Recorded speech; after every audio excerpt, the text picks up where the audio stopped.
Samoa e. Mapu mai ai whai au mga aluenga o lene yasu. O maia, si o tātou tāpua i le atua.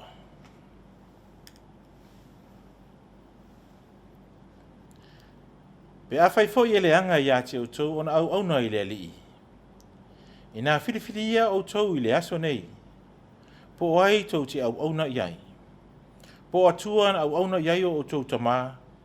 O e sa i le lai tū o le vaitafi. Po atua o sa amari. E o la tau le nuu o tau na nofo ai. A o au nei ma loo ainga. Ma tau te au auna i le alii. O le tatalo mo le anganga po ia. Tata wifo ma tatalo i le atua. Le atua po ia he lo mātou tamaha e whaavavau. Le atua o le alofa ma le alofa muti vale umalava la ufio. O lo alofa wa whaalia ma ua mātou mō li mauina pea lo wha maoni. Pi ona yaile ne yaso lo mātou tamae. Ua toi poto lo watu nuu e ala i o mātou loto i le tāpua inga o le awhaia nei. Ua mātou tatalo le ali e. E lea i lava so mātou mawhai. E lea i fo i so mātou ato toa. A mātou te whaatangi sia. Le whesoa soani mana o lo wangang pa ia e whesoa soani mai. E tai matau to luina lo mātou wola tāpuai. E tai ina fo i mātou i le whatau tainga o le tāpua inga a whaia nei. Ina ia a mata ma whai wina mea uma mātou te whai. I le whaasili ina o lo vi inga e whaavavau. Ua mātou te talo le ali e. E ala lava i le suafa mamalu i Jesu Keriso lo mātou o lii ma le whaola. Amen.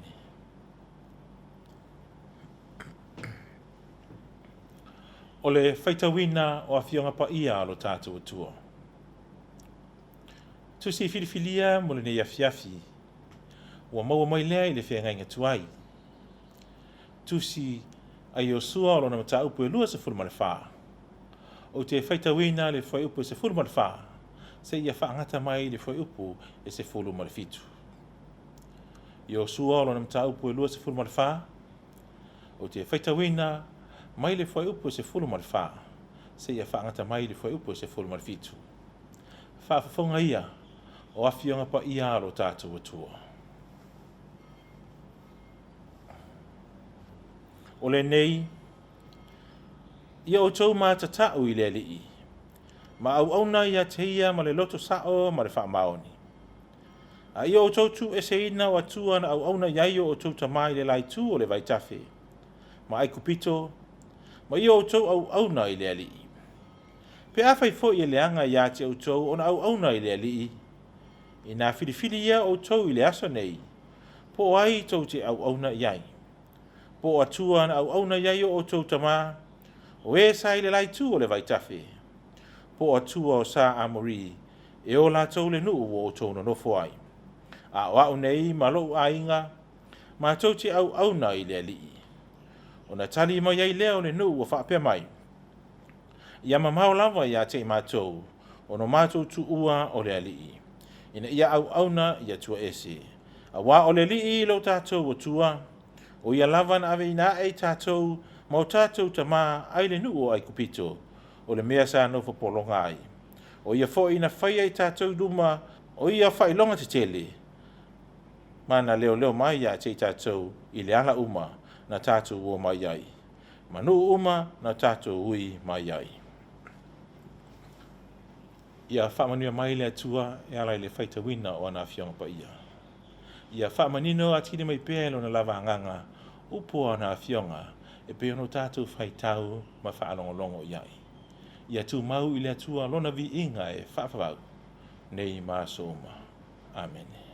O le launga i le suafa mamalu o le atua le tamā. Le alo ma le anganga pa ia. Amen. Ua maua le matua o le launga ma le tusi na whaitawina mai le whianga inga tuai. Tusi e Yosua lona mata upu e lua se fulu ma le wha.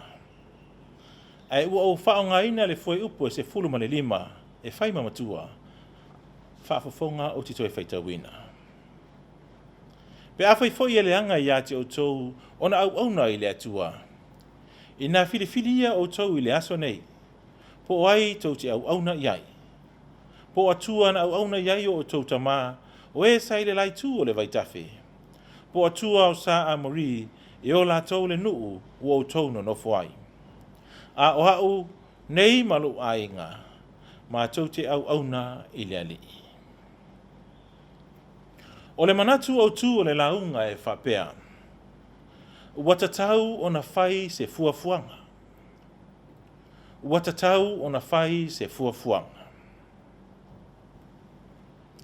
E le ngalo le tausanga e luafe se fulu ma le iwa. Ma le whaamai ma tautia na lo fia e atunu uma o le larolangi. E whai tau fia miliona so i fua maola na mau mawai. La ngona i uleo atunu uma e taro sangai le whaalaputonga le so i fua maloloina o le larolangi le WHO mo se fofo. Ma le wha moe. Watatau o na whai se fuafuanga. E le i au le i loa o le tangata. Ma ta'avilinga o mea tutupu i le ola, ma ona mafua anga. Awa ua muta le mawhai o le tangata. Pe ana le fina ngalo iai le atua, e wha muta, ua wha sau ina ai le soifua ma le ola. Whala au wha saina. Wa ose mala ua sosolo Afiafi, le ofi mai le hatunuu, o mau fuala au whaasaina, ma whaina ai tu pulanga talavou. Ma le lau tele o tangata. Fevesia iai ma futanga. Ua masoe ma manunu ai nisi. Wo ia malamati ai mea o ngā a ainga. Te ai ma futanga nisi. Ma ua whatupu mala i le atunu. O le leo o lo alanga. Ua tatau o na whai se fuafuanga. Ua whatupu la ia, ma ua sosolo Afiafi e whaulinga mai, ua le maua se fofo. O wafe mei saha i o whanau a onga. Tasi le rei o whawhita uli onga i le atunuu i vano nofo ai o a onga. Ua le utu vai tausanga uma e ai lava nei winga ma ta ngā o whanau a onga e whatupu vevesi no fuanga whaitele. Ma ua whaulinga mai, o le a whai ma masani i tausanga uma. Ua avea malape, ua whelauto wa iai nisi o whaiaonga. Whaamawai nisi o whaiaonga. A ua tutuli whai nisi o tamaiti aonga. A pe ua iai ea se fofo nei whawhitauli. A o le a se fuafuanga ua whai. Ua tatau o na whai se fuafuanga. Whaamasinonga. Ma ngase a malo. Ua leu tu wā, whelauto a inga, i le nonofo ai o le atunu. Ma ua le malu fo i whale sauwha inga, i le vano nofo ai o a inga. Ua whaoa fo i mea sina, ma ua vale tu 5 whaiva, ono o whai unga o nisi o whaamisinonga. Ua whefuli tua iai tua ngane ma tua whawhine. Whesopua iai whanau mai e mātutua. Whela mata iai tua oi le vano nofo nuu ma fioanga. Le leo o lo langona ina pea. O le a se whaatatau. Ua tatau o na whai se fuafuanga. Whefuli tua hai, ma whemisa hai tai o le atunu. O se vainga le manuia, ai oni whaati nonga foi wa le tusa ma tofinga haloa ia. Tofinga mamalu ma tofinga tau o loa. Mea ua tutupu. A o sila mai moa, ma sila mi o le atunu. Ua whelauto hai. Tusi 5 hai. Ma tau sisi le sao, ma le ato toa o le tangata. Ua le ai se vafe halo hai. Ma se vafe tausi hai, i le alofa ma le whaamanga lo hai. A o whea le whaavai mautu o le atunu. Whea le whaavai mautu o le atunu. Na usu ngafa hai tua a ma matua wa i atutia. Ua tatau o na whai se fuafuanga. Ua le ai se senga o whawhitauli. Io tatou lau whanua, ma totu ngā o le nuu o le atua, pei ono tatou whaitau ma malama lama iai i le tusi na whaitawina. A o whea ngai lana au na o Yosua ma le taita inga o le nuu. O le ata manino le nā o le soifua ma le ola whe maumo wai ma le mau tonu o Israel. O mau whaafitauli ese e mapuna hae. Mau atangia ai le ola pispisia i mea ino sia ma le whaaluma ina. A o mea whaatupu mala ia e ino sia e le atua.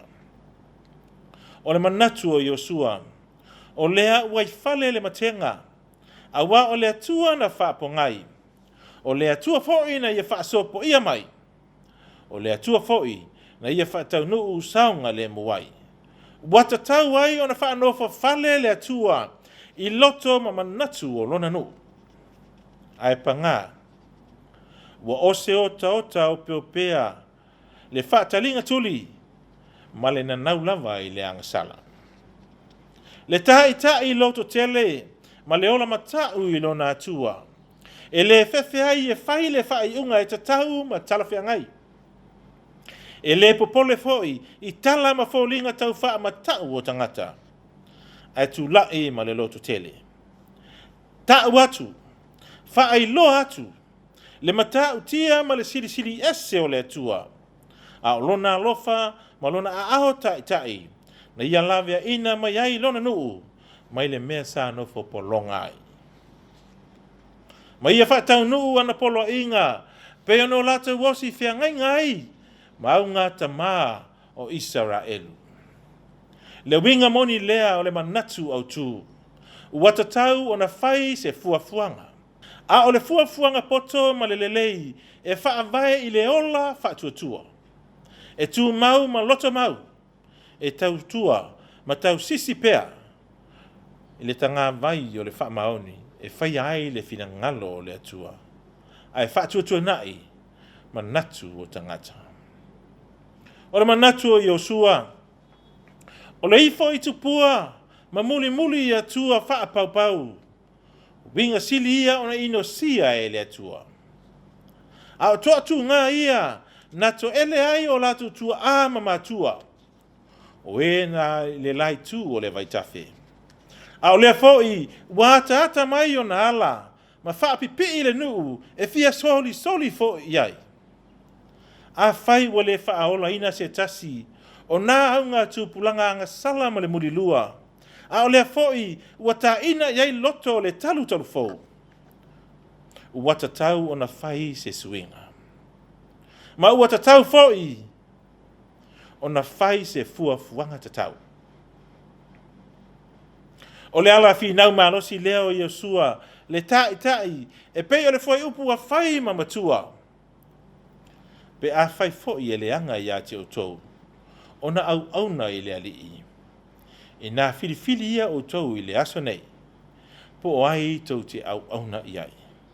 Po atua na au auna i ai o tou tamā, e sai le lai tu o le vaitafe, po atua o sa amori, e o la tau le nuu o tau na nofo ai. A o au nei, ma lou ainga, ma tau te au na i le ali. Le fuafuanga tatau ma le mata ngofie, lea ua whailo, ma whaava ai le talu fou, ai atu pulanga whaiae, o tu pulanga talavou ma whanau.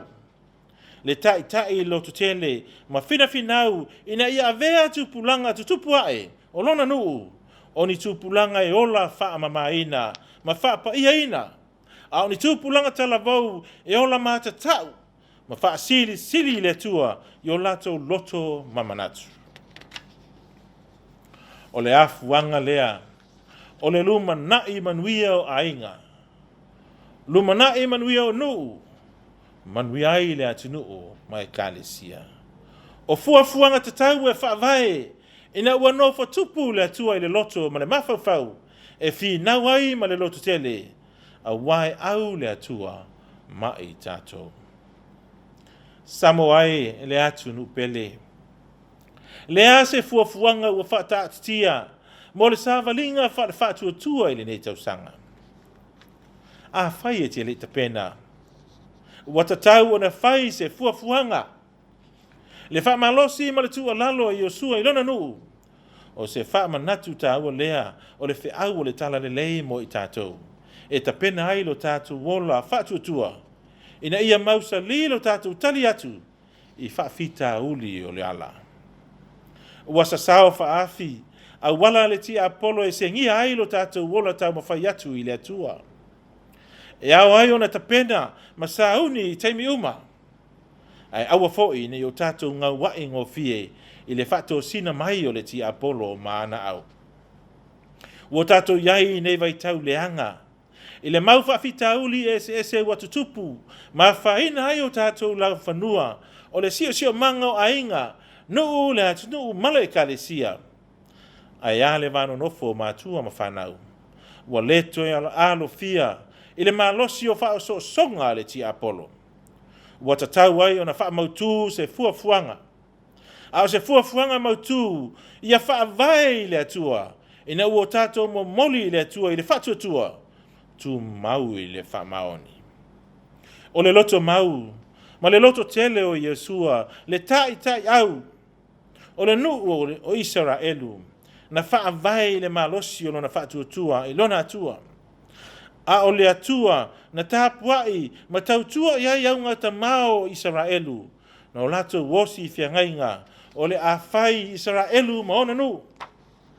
Ai fai le atua mo lato atua. O le ala manuia lea, ma loto tele, a wa o fuafuanga e wha vai i le atua. A o lea foi, se toi wha manatu Samoa. Ia tautua nā lo tātou wha vai. Ma ia tau sisi le wha vai na usu ngawhai tua ama matua wa i atu tia. A o fuafuanga le le ia, ma le ato atoa, na o latou ta pena, na o latou sa ili malo ai. Le nei o tātou ai ma manuia ai. O lea tua lava, na ia ta pena ina fuafuanga le lei ma le ato atoa, mo le tangata anga sala. Na ia le manatu ai ilo na alopele to tasi, ai ua i ofo ina mai e maliu, mo le wha mangalo ina i tātou ma le lalo langi anga sala. Pita ina ia manu malo i le oti ma le tunga mau, ina ua ia toi soi fua mai. O lo ofio ia i le tūtau ma tau o le no whaali i alona tamaa. O rana fuafuanga, ina i o tātou sauwhanga i lona malo e whavavau. Ia tū mau i le atua, lona vi inga e whavavau. Amene. O le au tātou pepesi atu i le atua, i le vi inga e se lau walu se fulu malelua.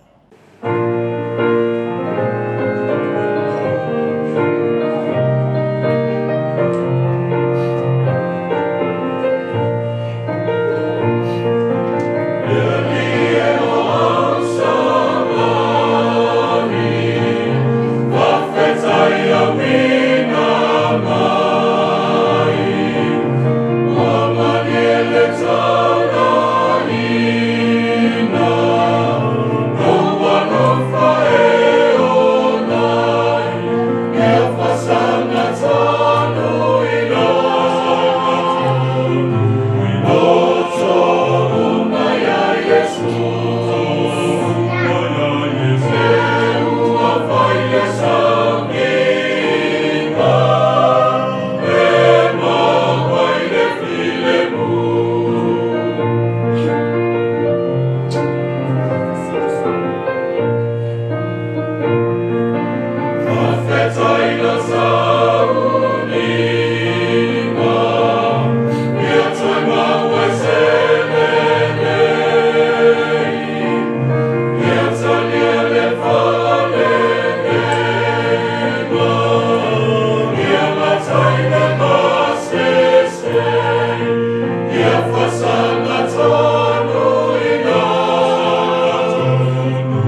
tātou talusanga o le tatalo o le whaafitai, whaatuesenga, ma mamoli atu o tātou mana o i le atua.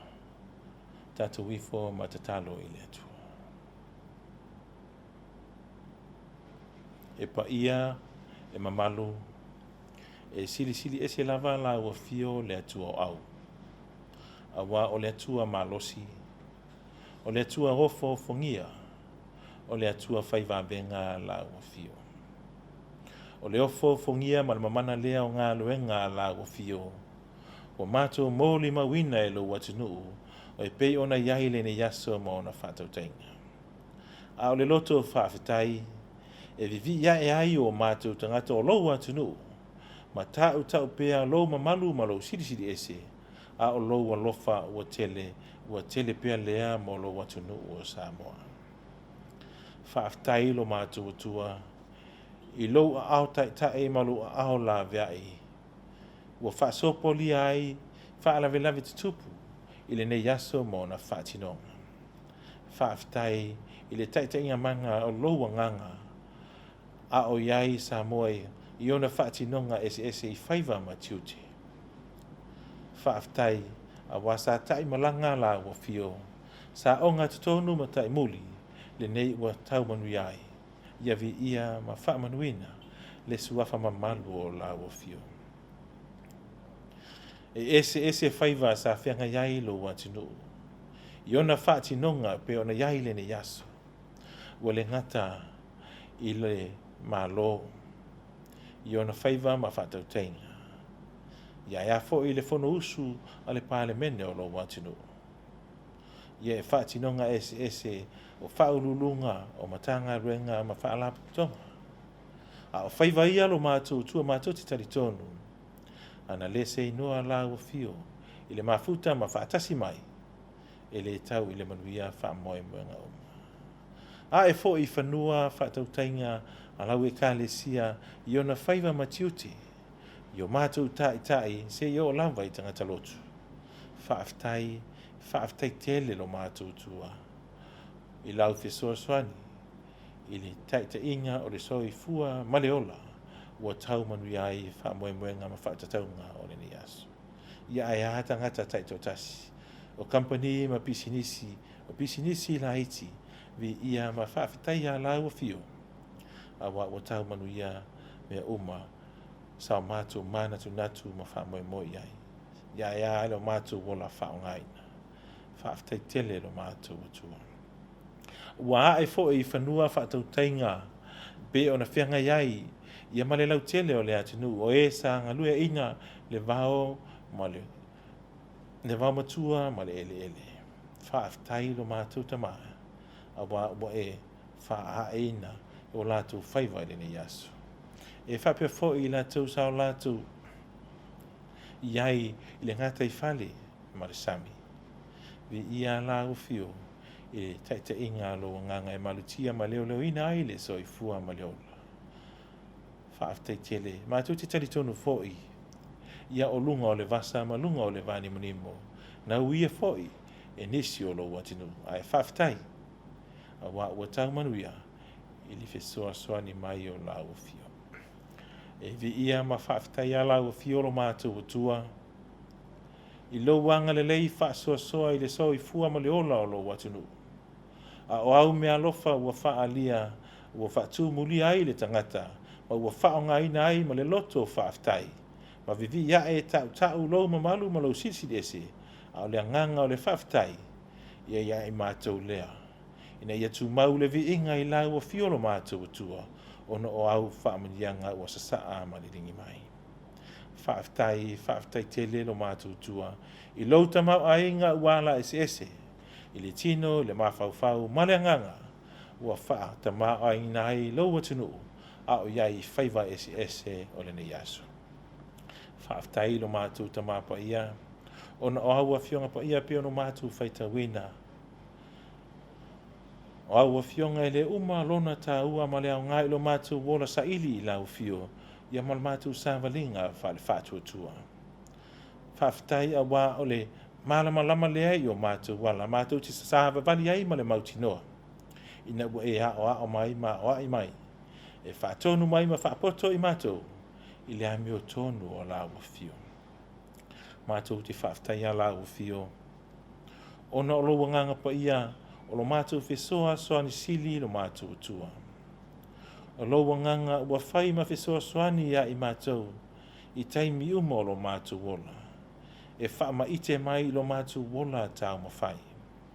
E wha ma alosi au mai taimi mātou te wha vai vai ai. E au mai a fo I le lotu tele ia I mātou. Mātou te fina finau ai I le whai o lo fina ngalo. A lo wanganga na te au mai a le mauti noa ia I mātou. I taimi e whesoa ina ai lo mātou wola. Ma le mautonu ai lo mātou savani. I le malosi o le ali o le lalolangi ma ana au. Ana mātou whaaftai sili I le ali e. Ona o le taulanga tu tasi na saunia e Yesu Keriso lo walo. A lo mātou ali I ma lo mātou whaola.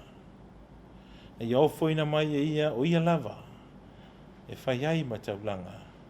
E ma liwai mo le whaamangaro I mātou. Ma le lalolangi anga sala. Ia tu mau I lawa fio, le vi inga e whaavavau lama. Le atua whaafafonga te tāloe. O lawa fio lava e tonu, mas a sao au whaam sinonga uma. Mo e si la fia foi, lo watu nuu, mo ona totu ngā. Ai mai se foi o tangata tai totasi. Mo o se atu nu lava anga sala I le sila whanga la o fio. O mātou te talo le tamapa iae, se e alofangia le I fonga lo watinu, ia whamangalo Samoa. Whamangalo taitai o shio mātou watinu, taitai whale malo, taitai whale kālesia, taitai o nuu ma fio anga, taitai o ainga. O le loa lolo watinu uze I o lava I whanau.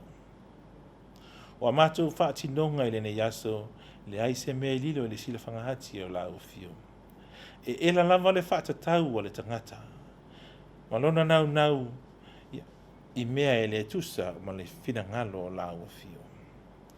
O mātou te talo le ali e whaama ngalo lo watinu.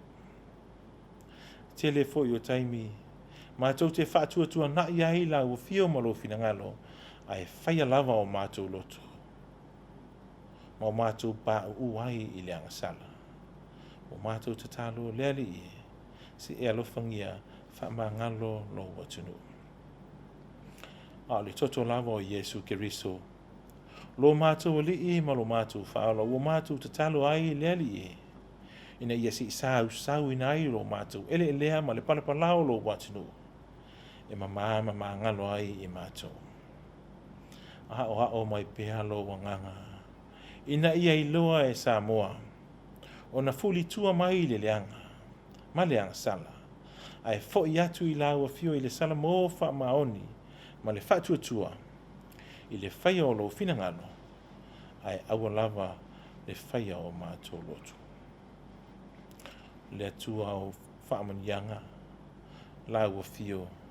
O laua fia fo I mali ai o mātou loto I mea lei umaro mātou tamapa ia. O mātou te talo le ali e se e alofangia. Ia iai au whaamanianga I lunga o sio mātou watunu o Samoa. Whaamanuia laua fio I o mātou tai I whaale malo. Ia tausia pēa lo lātou so I fua ma le ola. Ma ia tulu I pēa e le anganga o laua fio mawhau whaunga e le lei. A wale whatau tainga o le sao sio mātou watunu. Ina ia tau manuia. Ma vea ai Samoa o se atu nuu e alofangia e laua fio. Ina ua mātou wola whaapa ia ina. E ala I lo mātou talitonu ma le whaatuatua. Ua nā o laua fio e tonu ma ato toa ai Samoa. I lana sā valinga peo na iaile nei tausanga. Angale le ila ua fio ma whaamanuia I o mātou tai. Whaale malo. Ia maua pēa lo lātou tō whā le utanga poto e whaatino ai o lātou whaiva. A wāse manuia lau tele o Samoa mauna tangata. Whamanuia I o mātou tai whaale kālesia I o lātou whaiva alo filima, ai mai se ai, whaanono ngā manu, mō le manuia whaale nganga, ia o lau atunu. Ai mai se fo i o Samoa mauna tangata, ina ia tu maulo mātou whatuatua i la wafio, wa na o la wafio lava, o le tupu sili o le langi ma le lalo langi, e ifo i ai tangata uma, e pei fo i ona iai si o mātou atunu. Mātou te talo, por kalame e wha wau lau e kālesia, leali ie, a wale sāwalinga wa amata ili nei tausanga. Mātou te talo iai lau wha manuianga. E taunu wai mea uma ile manuia. Mātou te talo fo i leali ia lo fangia. Ta māma tina mātou tua o sio mātou atunu o i lātou. O e ua pula la ngoto le soifua ma leola. Ia tausia pia ma leolo ina, ia awa lofa o lau fio, ma au wha manuianga. Alofangia pulenga li I mai whai pule I totono nuu ma la fanga. Ia maua fo I le tō whapoto, ma le utanga le lei mai la fio, a wao la tō whaiva, e tausia le iai nuu ma fio anga, ina ia maua I tangata nuu ma, ia le fia, ma le manuia mai la fio. O mātou te talo le ali ie, ianga le lei la fio, I le soifua whaonga ina, o lou atunu I whaiva matiuche ese, a o iai tō whinga ma wala awinga ese leali e, ia wha manuia la o fio. Ia maua pia leola fia, ma le manuia, whatasi ma leola, wha maoni e wha tino ai, whaiva ese wa te tō whi ma wala awina ai. Mua lo roma mai foi se vai aso mua, o na tapena leo lo watinu, a wale to ai o a onga le whanau. O mātou te talo lava leari e, o wha moenga e whaiva vale pe au noa, ma la o fio. A o mātou fuanga ia leari ia o lo watinu, e tu tasi la o fio, e manu ia I mea oma. O mātou te talo leari e, ia te pena e la o fio, lo watinu, a wā fuanga le lei, a o iai le sāwalinga tau a mata o le nei tau sanga. Mātou te taritonu, o fuanga uma e whaavai la o fio, o fuanga e tau manuia, mai o I le fia. O mātou te talo le ali e, ia tū mau pea I lunga o Samoa. Mauna tangata anu, le whaavai, ia na fili iai nei o mātou tua ama mātua. Ina I o mātou tau sisi iai, ma sāwa vali e pe o na polo ingai. Wana o lau a fio lava. E whaavai ai Samoa lo atunu o maona tangata. O mātou te talo leali ie, se taimi fo'i o le pō, ta oto fo'i lo atunu whainga malo longa o le Afiafi. Mātou te talo leali ie, ia ngalelei e tausia ma leoloina. Le soi fua ma leolo lo atunu. Ia, tu e whawhango fo'i se tai au o mua. A wā whaiva matiutu I whai au mga renga wha wau. Pe a pule a lofa lo o lia lau fio mātou te au ria. O nisi o a mātou te talo leali ie. O mātou wofo I nā atu. Whaatasi ai ma te talo leo au lo atunu. Ia whaia pēa lo whina ngalo. Ai aua lava lo mātou whaatau anau. A le manuia ma le file mu o la o fio le atu o tama. Le alofa sili ese o Yesu Keriso lo mātou o lii ma lo mātou whaola. I le manamaftanga le motusia ma la o fio a nganga pa iai. Ia tu maulei lunga o lo watunu o Samoa. Lunga o lau whanau whaatua I le lalolangi. Ma lau fuanga. Nei se I ho o I le whaamavau lama. Amen.